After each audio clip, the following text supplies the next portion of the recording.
days in the book. How you feeling about the defense so far? Far better than we were last year at this point. One, we got a couple of players out there that played pretty well and had some experience. With the lack of, with not huge numbers, we get to wear them out. So today was a lot better than yesterday, which normally day two is not. Normally day two is you go back to school, the first day of school, you're excited to be there. The second day, great, we're at school. Well, they had a better attitude today. They were flying around. The perfect tens didn't seem to kill anything. I thought they were actually better, probably the second team period.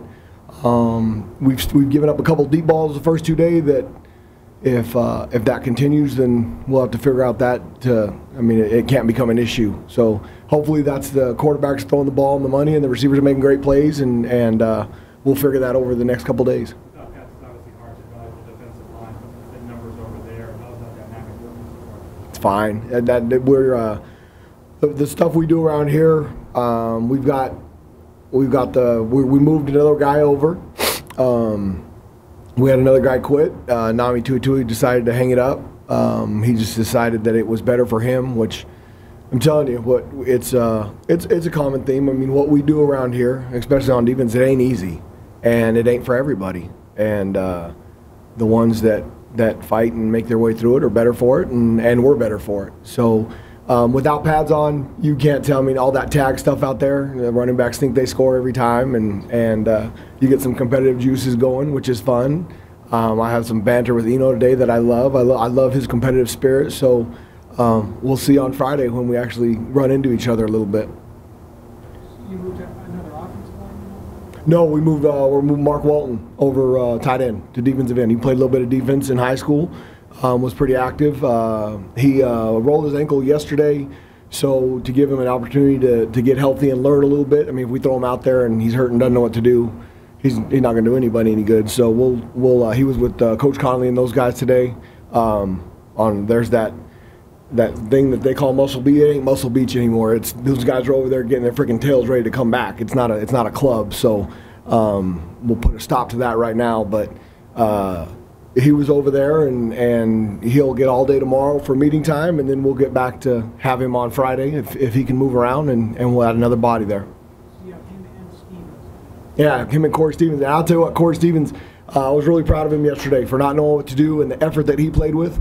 He played with the kind of effort that we want everybody to play with, and Coach, he singled him out in the team meeting this morning and shows. I mean, it's just a matter of guys wanting to. It's all want to and desire.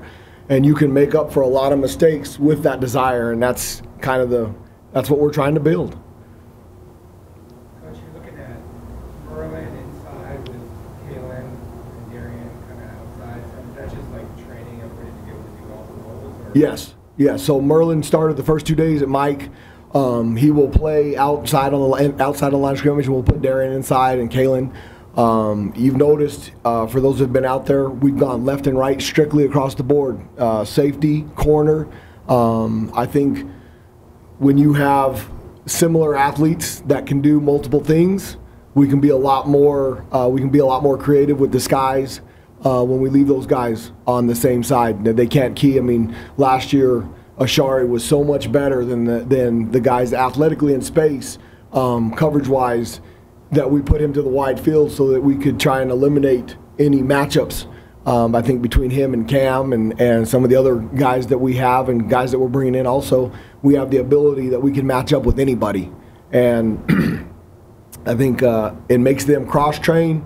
Ashari had a couple of assignment mistakes yesterday because he's not used. He lined up in the short side of the field, and he's not used to that guy. I mean, they get so focused on one thing and what they do. When you shake something at them, sometimes it just explodes their minds. And so a lot of that is today.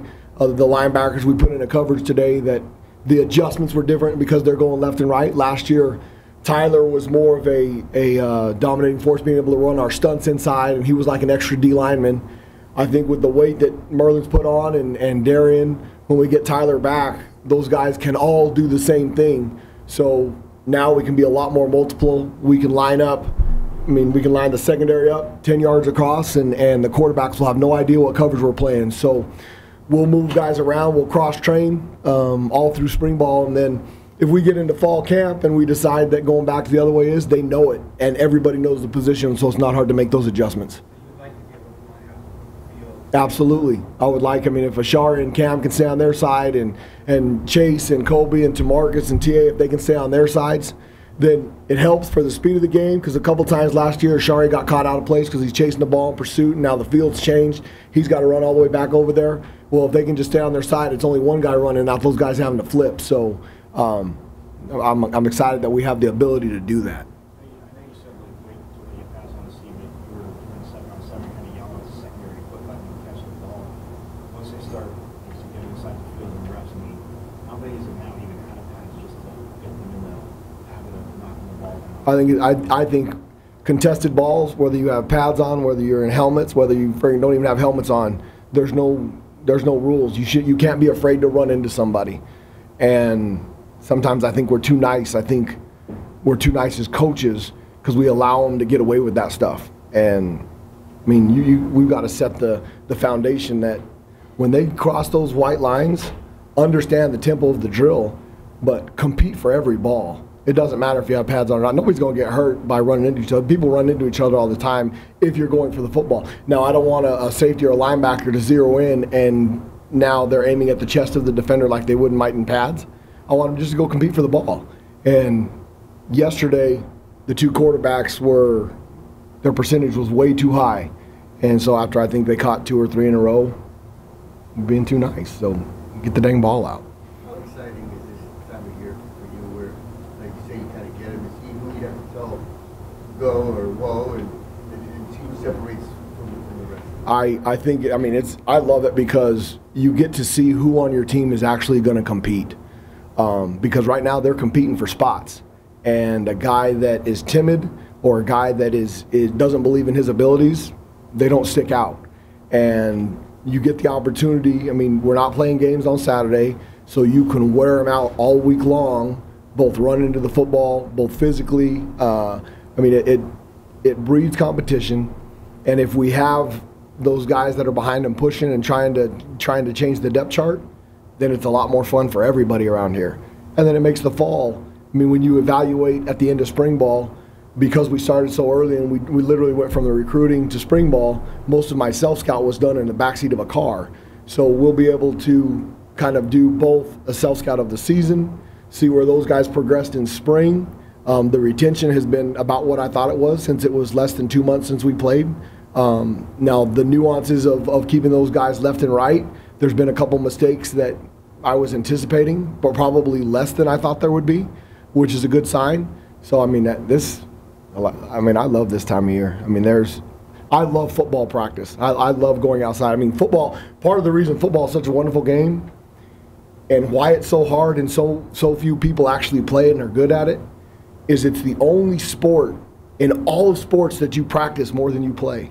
And you practice a ton, and you get 12 opportunities in a 365-day calendar year.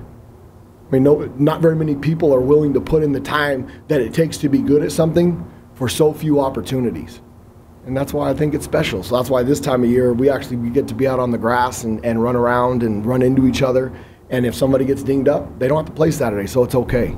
We got plenty of time till August to get them healed. Especially with basketball, like it's earlier. The early signing period forces you, like you said, to do the self-scout in the back of the car while you're doing recruiting for the month of January.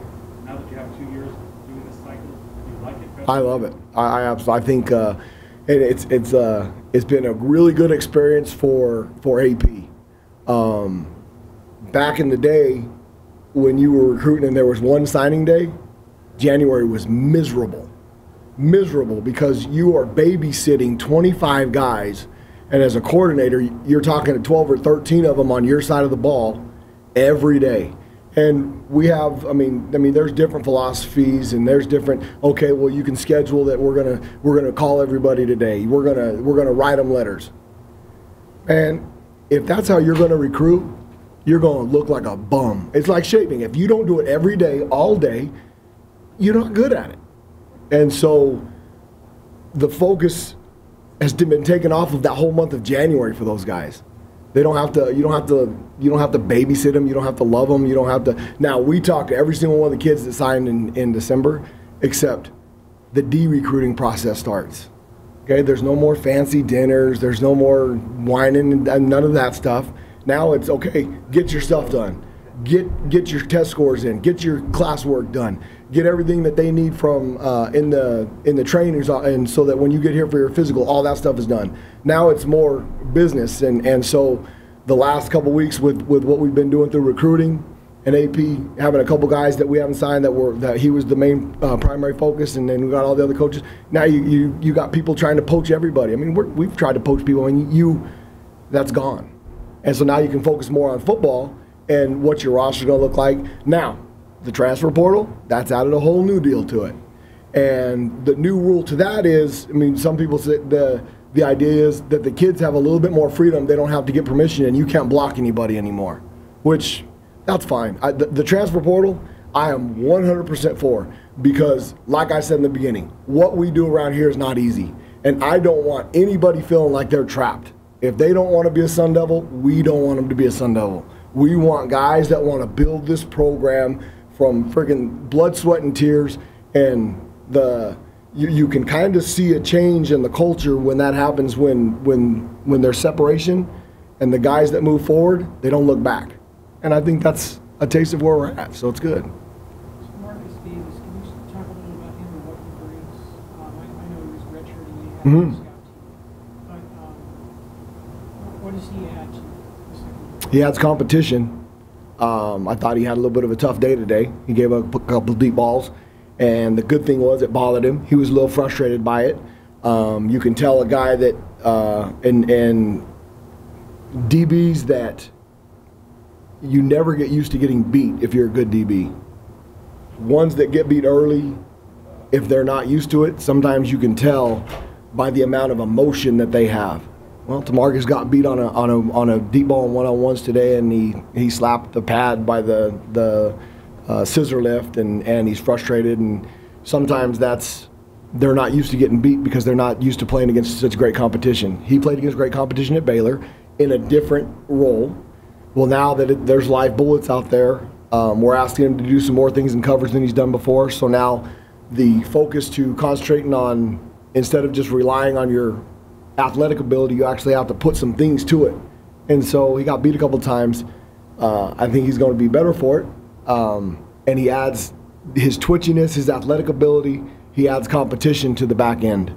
And I think we have with the guys that are coming in the fall, with the guys that played last year, and some of the guys that are here, we have a opportunity to be a very special secondary. And I mean, my previous school, we led the nation in interceptions over a 3-year period, and that was nothing to do with coaching. It had to do with they were in the right spot, but they put themselves in the right spot, and they were good football players. And there's some guys that are really good athletes that aren't good football players.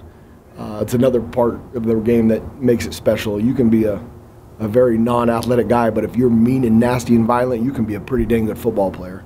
And so we'll see if he continues to grow over the next 13 practices that we have left. It makes me sad we've only got 13 left.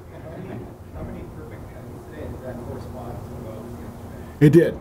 The score corresponded to the 7-on-7 in team. We had 32. There was 2 guys yesterday in practice that we did not include.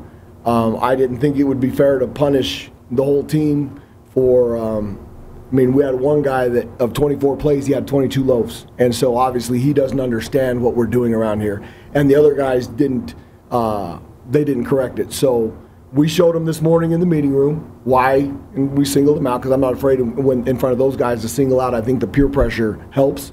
So we had 32. We would have had 52, 54, and then the other, so we would have had 60. I think we ran 41, but the best part of it is we film it. So if they slacked off in those, I'll go back and count them because I got nothing else better to do. If they slacked off within those 40, we add those on to tomorrow. So a couple of them were feeling sorry for themselves. Nobody backed out at all. But if the number goes down, then we're doing our job. If the number doesn't go down, then that's when you have an issue because they ain't buying in. So we'll either make them or they'll quit. And I'm okay with that too. Yeah, when you talk about competition, you know, acquisition, short time, there's also competition on the other side of the ball. Yeah. Back on the other side, looking at it, what are your thoughts? I know it's still early, but what are your thoughts Well, I mean, shoot, yesterday those boys completed 84% of the balls between the two of them.